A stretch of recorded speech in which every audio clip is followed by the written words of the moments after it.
There's a profound paradox at the heart of human experience. We spend our lives searching for freedom, while freedom itself is our very nature.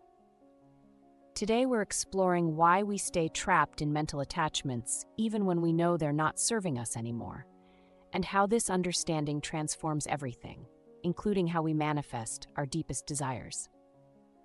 The mind can be like a room we've lived in for so long that we've forgotten there's a whole world outside. We arrange and rearrange the furniture, trying to make it more comfortable, when what we really need is to step outside and remember the vastness that's always been there. Many of us can feel this intuitively. We sense there's something more fundamental than our thoughts, our worries, our constant mental chatter. We catch glimpses of it in moments of deep peace or when we're completely absorbed in something we love. Today, we're going to explore this together, not through abstract concepts or spiritual bypassing, but through direct, practical understanding. We'll look at why our minds create attachments, how these attachments persist even when we know better, and most importantly, how to recognize the freedom that's already here. And in doing so, we'll discover how true manifestation naturally emerges from this understanding. Let's start with something that might seem counterintuitive. Freedom and liberation aren't something you need to achieve. They're already what you are. I know this might sound abstract, but stay with me because this understanding changes everything. Think about it this way.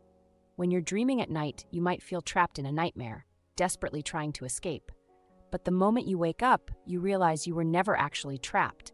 You were always free, just temporarily believing in the reality of the dream.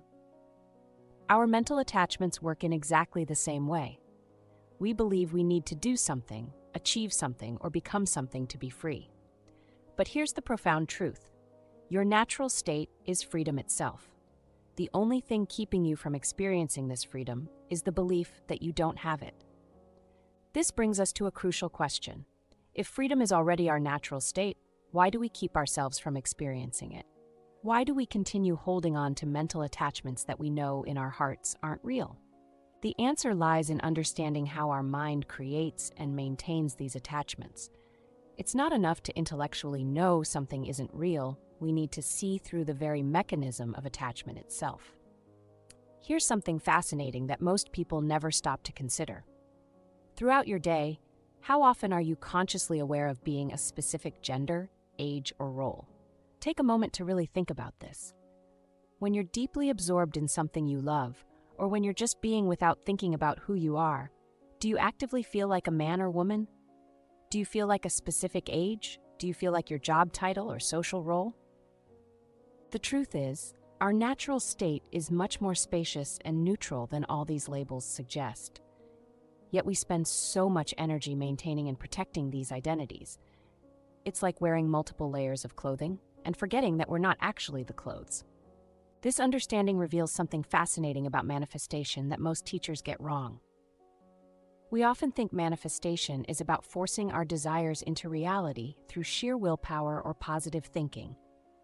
But there's a deeper truth here. When we're caught in mental attachments, we're actually manifesting from our limited self-image, from that costume we talked about earlier. It's like trying to grow a garden while constantly pulling at the plants, forcing them to grow faster. Our very attachment to the outcome creates resistance to what we're trying to manifest. True manifestation flows naturally from our essential nature, from that spacious awareness we truly are.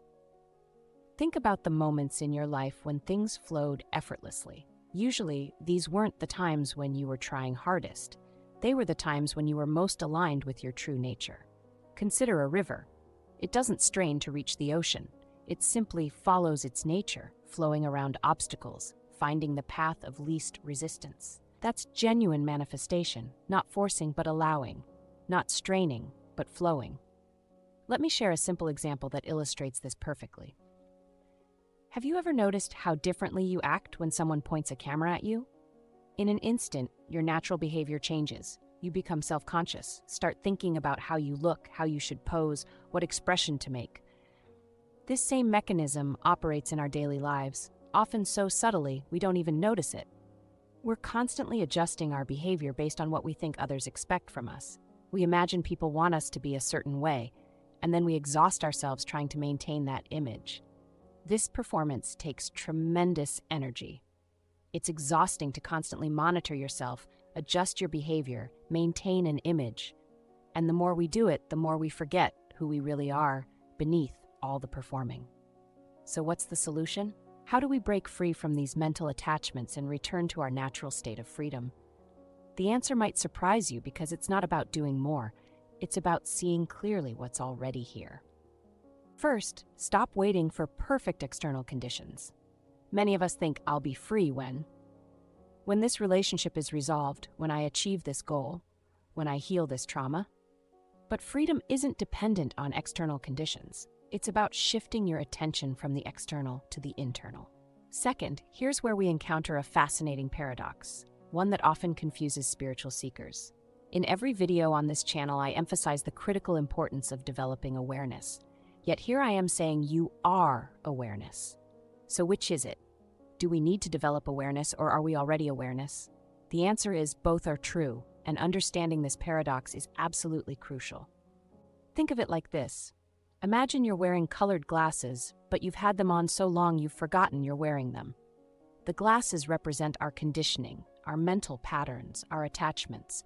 Now, your natural vision, your ability to see, was never actually compromised. It was always there, perfect and complete. That's like your fundamental nature as awareness. It's already here, already complete, already perfect. But to recognize this, you need to first notice you're wearing glasses. This noticing, this development of awareness, is what we're actually talking about when we say develop awareness. We're not creating new awareness.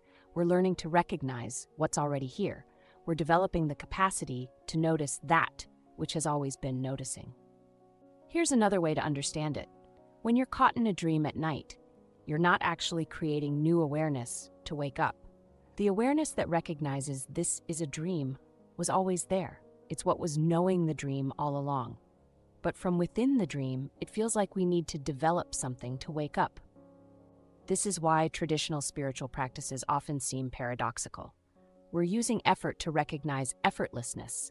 We're practicing awareness to recognize we are awareness. We're developing mindfulness to recognize what's already mindful of everything. So when I say in every video develop awareness, what I'm really pointing to is the systematic recognition of what's already here. It's like learning to notice your own eyes. They've been seeing everything all along, but turning the light of awareness back on itself takes a certain kind of attention, a certain kind of recognition. This is also why authentic spiritual practice has this peculiar quality. The more you do it, the more you realize you're discovering something that was never lost. You're developing the capacity to recognize what's already developed. You're becoming aware of awareness itself. And this isn't just philosophical wordplay. This understanding transforms how we practice. Instead of trying to create or achieve something new, we're learning to relax into what's already here. Instead of trying to become more aware, we're learning to notice what's already aware. The development of awareness becomes more like a remembering than a becoming. This is also why sometimes the most profound shifts happen not when we're trying hardest, but when we finally stop trying. Because in that stopping, we recognize what's already here. The awareness we've been seeking turns out to be the awareness that's been seeking. When we understand this deeper truth about manifestation, we see why timing is so crucial. Many of us try to force things to happen on our timeline, creating resistance and attachment. But just as a fruit ripens in its own time, manifestation has its own natural rhythm. This is why presence is so powerful for manifestation. When we're fully present, we're aligned with the natural flow of life. We can sense when to act and when to wait, when to push and when to let go. We're no longer fighting against time, but moving with it. We look at others and think, everyone else is ahead of me. We create timelines and deadlines for our spiritual growth. I should be more enlightened by now. I should have let go of these attachments already.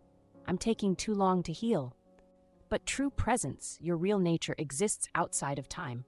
When we rest in our natural awareness, these time-based concerns naturally dissolve. It's like stepping out of a rushing river onto the bank. Suddenly you can see the flow without being caught in it.